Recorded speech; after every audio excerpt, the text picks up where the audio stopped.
Welcome back, ladies and gentlemen, to part 81 of Let's Play Pillars of Eternity, where we're currently in the White Marshes in Stelwart. Let's continue on and go see the leader of the village, because she has not requested our presence, but she will want to see her, the saviour of the village, or at least the attempted saviour. So, this part's probably going to be a lot of talking for the AIs and that. Yeah. Been looking everywhere for you. The man is sweating despite the cold. He opens his mouth to speak, but all that comes out is a loud, hacking cough. He bends forward, bracing his hand on his thighs while he heaves and gasps. After a lengthy duration, he raises a finger, still panting. All Herrick's fault. Damn fool sent me to the other side of town, looking for you. At last he stands again. He wipes his dripping brow with the back of his hand and then offers a hand to you in greet. I'm just going to shake his hand. Pleasure to meet you. I'm the captain of the militia around here. Nice to meet you. I wanted to catch you before you went running off into the wild. See, there's a few dangerous folk you might be on the lookout for. Plus, if you're heading out to Longwatch Falls, I thought you might could pick up a thermal pearl for me. He looks away and twists the toe of his boot into the snow. We'd find a thermal pearl for you. That's the thing. I already found it. I just need someone to go out and get it. Saw in the hot spring up near the Longwatch Falls. Would have grabbed it myself, but that's when I looked around and saw the Lakweth. Must have been 50 of them. I would have fought, but I've started to wonder what the rest of Stelwart would do without me. So I ran. For the sake of the village, of course. What is a thermal pearl anyway? They form in hot springs, sometimes to do with the minerals in the water. Smell kind of funny, but they're full of minerals. Just have to crumble them into a pint. He grins, and you notice that his gums are bleeding. A cure scurvy? Look, I said, the pearls in one of the thermal pools near Longwatch Falls shouldn't be hard to spot. Tell me about Longwatch Falls. It's east of Stelwart. Got some nice views of the valley, but most folk avoid it like these days. Plenty of wilder nearby, and it only takes a few inches of snow to block the pass. If you're heading out that way, I suggest talking to Fyrisk. He's might have something for you to deal with the Langweth. That's all I need to know. Stop by Fierce's place before you leave town. His is the house next to mine's. He's a veteran hunter who knows about the wilds better than anyone. To think about dangerous folk in the wilderness, we've got our share of crazies out here. Most of them aren't even from the village. He laughs at his own joke. Latest groups I've heard of were the Gleaming Society and the Sisterhood of Slaked Skull. But Reginald set aside some bounty money to see these trollmakers were taken care of. You bring me the heads of their leaders and I'll give you the payment. I want to know about the Gleaming Society. Crazy pack of radicals that want to topple the government and kill the wealthy. Makes the war of defiance look like a food fight. Duque Var and the region of Redkeers both declared them illegal, which is probably the only thing that those two would agree on. Or would have, before that murder and mayhem in Defiance Bay. He frowns, scratching the back of his neck. Anyway, check Longwatch Falls to the east. That's where they were last seen. Who leads the Sisterhood of the Slaked Skull? That'll be Mitzla. All the members of the Sisterhood worship Bereth. By sending as many folk back to the wheel as they can, he shivers. They've been poking around Dungan's battery, and Whale only knows why. But you can understand why no one around here was pleased to hear about it. Passed through town recently. Didn't stay long, but they stopped at the Temple of Ondra. You might see if Lafada or Laughter know something. If you come across them, be careful. They're unpredictable. Let's talk about something else. Farewell. Huh? So wait, his house, the leader of the village house is this little. Yep, no, it's not.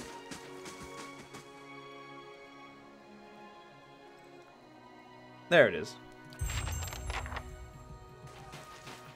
Though apparently Dungan's batteries, you go that way to get to Dungan's. Wait, do we need to go to the battery? Yeah, that's literally what we were doing. We got this.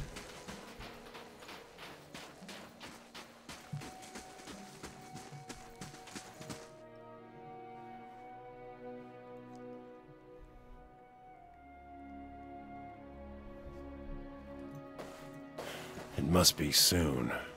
2 days, no more. This dwarf is busy staring into the fire, slowly puffing away in his pipe. As you greet him, he's visibly startled and his pipe clashes to the floor. Sorry. Didn't hear you come in. My ears aren't what they used to be.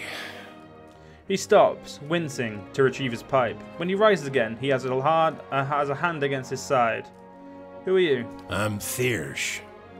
I've lived here long enough that Kith have started calling me the Old Hunter. And that's about all I can say for myself. Are you hurt? Wasn't the ogres, I can tell you that. Put a few arrows in one of those and they generally have the good sense to back off. But I've been hunting this wolf for near a year now. A man-eater. Cunning, nasty thing. Every time I get close, it just slips away. The beast has already claimed many lives.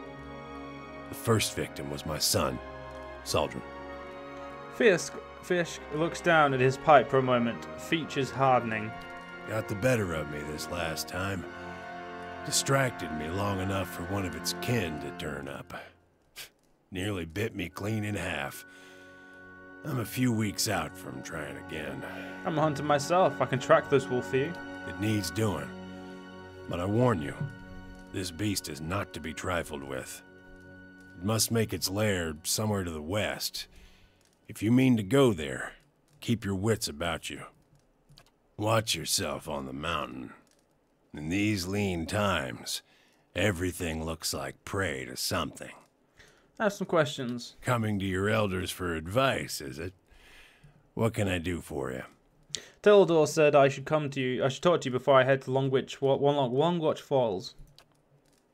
And good thing you did. Hot springs north of the road are crawling with Lagufay. I'm surprised Teldor found himself out there. The only thing I know about the Laguhafe is that they're fast. Tolerant to cold, too, so try another angle of attack. Something seems to occur to him. He pats his pockets, clenching his pipe between his teeth. These'll come in handy. Use them if you get in trouble. He hands you a few sealed bottles. The old hunter looks up to you up and down, puffing his bike. 2 potions of mirrored image. Good. If I'm being honest though, I'd say these beasts are still going to be a challenge for you. I know you held your own against those ogres, but it might be wise to wait a spell before taking out these Lagufaith. He taps his pipe into the fire pit. What can you tell me about Stelwart? Well, I can tell you it won't be here much longer if things go on as they are. With the mines closed, we've lost what put us on the map in the first place. We're losing people every month. Too many mouths to feed and not enough to support them. Even the game's dwindling. I've been lucky. I've hides and horns enough to keep the traders happy, but now the ogres are picking the rest of us off. What can you tell about the ogres? I don't think they've been coming down in force. Down in force again and again, trying to drive us out or kill us outright. Kind of fucking mean, if I'm honest. If we're honest here. The moment we started looking into Durgan's battery, it was like we'd kicked a hornet's nest. You made a good showing against that last group. Didn't expect you'd be one of the godlike. But then, if anyone was gonna turn up here at the ass end of nowhere to save our hides... Why is the hunting so poor? It's been a colder season than usual, and the elk herds aren't faring well. We're stuck fighting with the ogre clans and the wolves over what's left. Not to mention the occasional beast. We've lost a lot of young hunters. Has the legacy struck Stelwart as well? It has.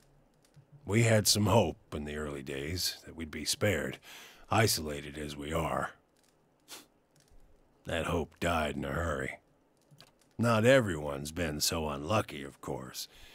You'll see a few pampered sprats around. Treating them like precious stones won't see them grow up any faster, if at all. The sudden sorrow in his features belays his soft laughter. He must have had some interesting hunting stories. Long hours checking snares and waiting out elk, mostly. Used to hunt some of the big ones. Bear, stelgar. But up here, it comes down to necessity. Which means keeping Stelwart fed, or else keeping it safe. Thing is, the last hunt didn't go so well, as you can see. That's all the questions I had. Farewell. That's pretty much all we needed to do, apparently, was talk to him. I thought there'd be a lot more talking. So we're going to explore the village, though, before we leave. There's no reason to just elite up and leave straight away. We may as well have a look around. So let's go let's go to this wagon down here. Apparently we missed some loot. Let's go pick up this loot first.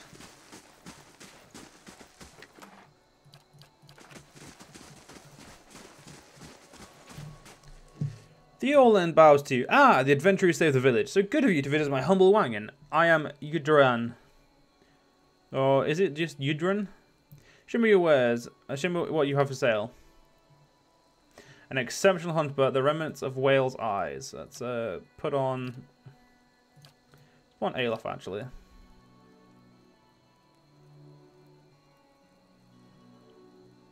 Kind of like his leather armor better, to be honest.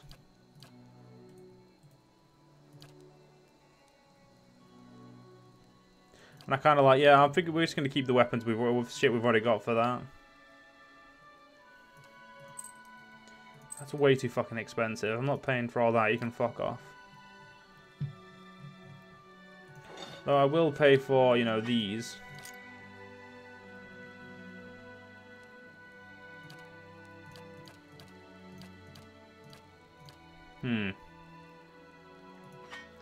Aha! That scepter means I'm getting paid. Nice one.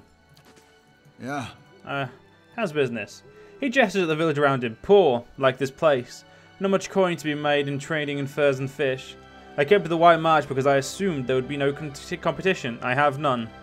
Because there's nothing to compete over here, out here. Would you like trade? If you're not making any money out here, why'd you stay? His eyes lower. I was rather vocal about my inevitable success with my friend and my family. If I give up in return with little more than I left, then... His hand is fist into balls. No, it won't be like that. I'm not giving up yet. Farewell then, mate. That's, you can only do what you can only do. Let's go to the Temple of Ondra. I believe we've got to speak with her there about the bounty anyway and see what she thinks. Huh, that's what I get for asking directions in the middle of nowhere.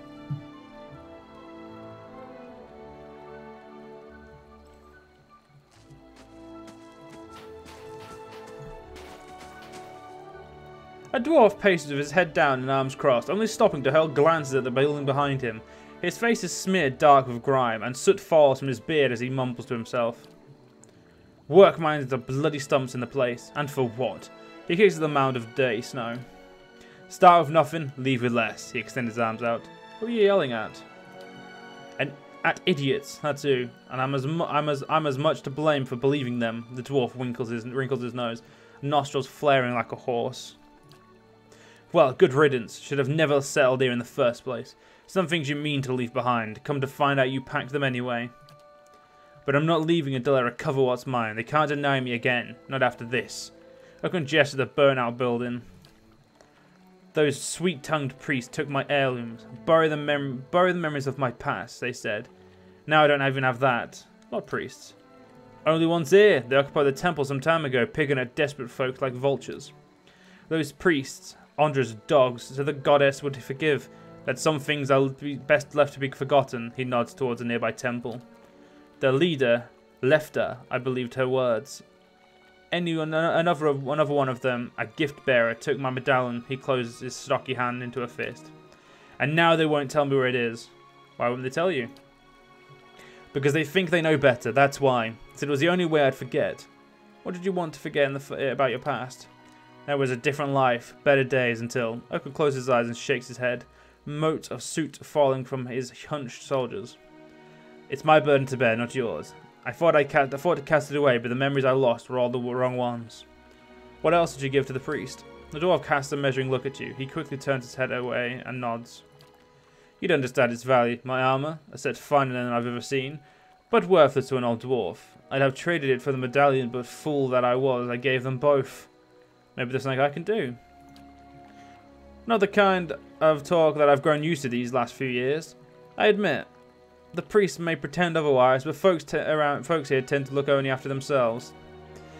I'd be surprised if they return it willingly. They believe it's a sacred duty to cast the offerings to the goddess in some place where they'll be forgotten. Better to find where they drop them, I think. What's Lefta's role in all this? She leads that group of crows. He took over the temple as folks started to leave. Came to unburden those who sought to forget their misery here, they say. Tell me about this medallion you want to recover. It belonged to my sister. It was a pretty trinket to her. To me. The dwarf cast his gaze down. It was the last of my family. At least, that still acted like family to me. Goodbye then. I don't expect luck to grace me now, but if you find anything, I'll be here. Count on it. He gives you a vigorous nod. Well then. We have a bad opinion of these guys already. It's not good, is it?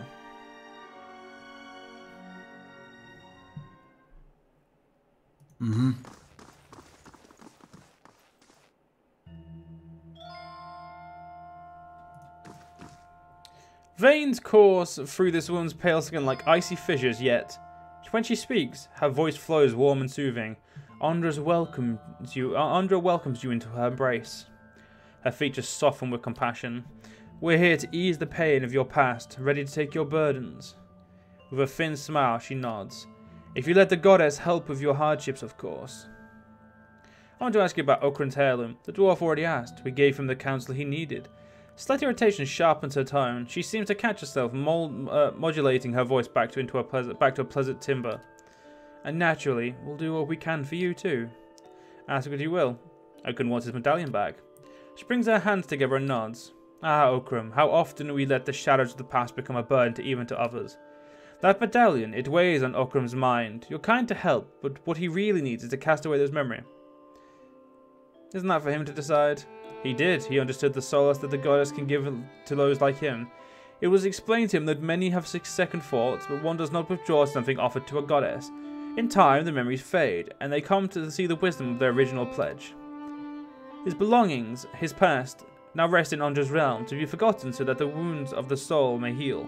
This is the will of the gods. Let's say Okrun has moved on. Tell me where his heirloom is. He hasn't, and that's the point. Looked across her arm. Besides, you have no authority here. I wondered what the village leaders would have to say about that. You think we don't act in accordance with the local customs? The village knows we're here to help the unfortunate, like Okrun. They trust us. I can keep asking for a long time. A flush of colour invades the priestess' pale skin. I see there is no dissuading you, and you seem, she glanced over you, a person of will. Very well. Okrun's heirloom was taken by Ixtal, chosen gift-bearer among us, to be cast away as an offering to Andra. Only he knows where. She pauses and looks at you intently. You could ask him yourself, but he's on a trek through the mountains of Dungan's Battery. If you run into Ixtal, tell him he has an urgent duty to attend here.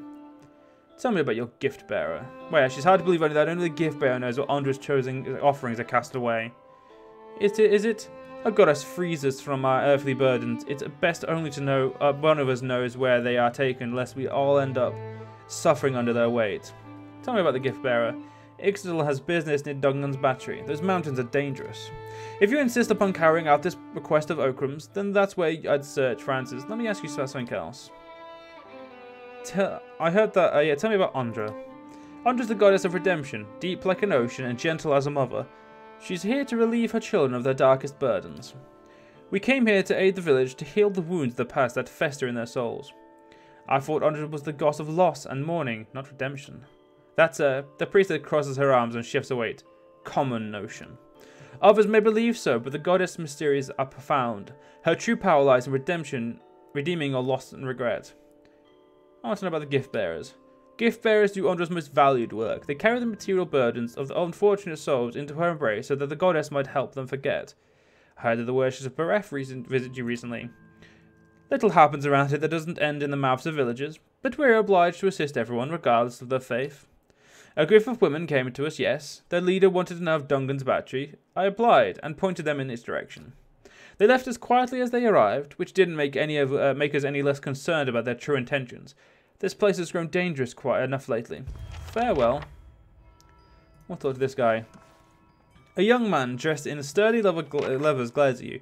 The sea crease in his face, tanned despite the scarce sunlight of the region, suffered a slight twitch as you approach him. I've got nothing for you. Speak with laughter, if you must. He turns away, his nose wrinkled. Yeah. Well, someone's a wanker, and it's you.